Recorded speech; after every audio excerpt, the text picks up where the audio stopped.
You already know if there's whiskey news, I'm bringing it to y'all. Diageo, officially in the US, just dropped their special release. These releases I look forward to. Why? Because they are the best out of Diageo. One, they're cask strength whiskeys. Diageo doesn't drop a lot of cask strength whiskeys. Second, usually they're rare distilleries that maybe you haven't seen in a while. And third, dude, MSRP is not bad on those. So let's start. 2023 special release from Diageo. These are the seven or eight bottles that were released by Diageo. We are going to start in order. I'm going to tell you a little bit about these bottles so you know which one you probably pick. I'll probably include MSRP as well. Let's go. First one is Lagavulin. This is a 12-year whiskey that was finished in, are you ready? Tequila cask. That never happens. 12-year peated whiskey finished in tequila cask. This is a 56.4% ABV and it retail about 170.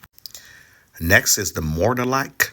This Mortlach has been finished in ex-Kanosuke Japanese whiskey and ex-Pinot Noir cask. It says that it's thick and is very creamy and juicy whiskey. Mortlach naturally is that way. But this come at 58% ABV and retail about 280. Next is Singleton. Singleton usually is a mild whiskey, but I'm a little surprised what they did here. This Singleton is 14-year cask strength finished in Chardonnay de Bourgogne French oak cask. That sounds delicious. It's at 55% ABV. And if you know anything about Singleton, they usually come at 40% ABV.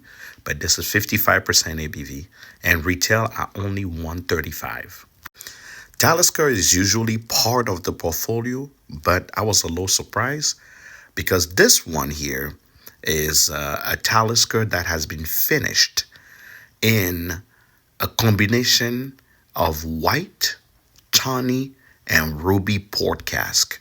Like, I've never seen this type of combination of cask before, so I'm really, really interested.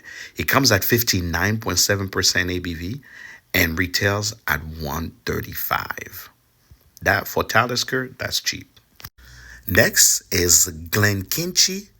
This is a new one in the portfolio. It's a 27-year-old whiskey, but they kept it simple.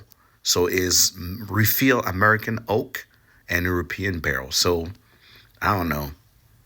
I feel like this one will be a little mild, but is 58.3% ABV and it retail at 400. Whew, that's some. This year's Oban is coming at 11-year finish. I'm very excited about this one. Finish in Caribbean cask and pot still rum cask.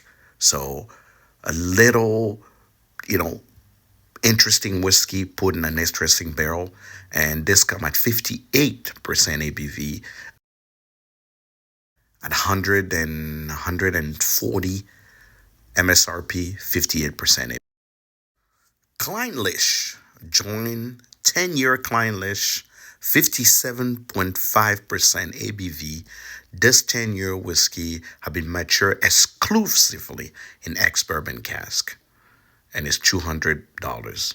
I don't know why. But most Kleinlich usually are expensive, but okay. Oh well. New distillery to join is Roseisle or Roseisle. Roseisle is how I can read it, is Roseisle, and is a new distillery that is joining the group of Diageo. And this apparently is a 12-year-old whiskey, ex-bourbon cask refill. Never had it, never tried it, but seemed to be interesting. And it retail at 150 and the ABV on it is 56.5% ABV. So, are you looking forward to these? Which one would you pick up? Let me know in the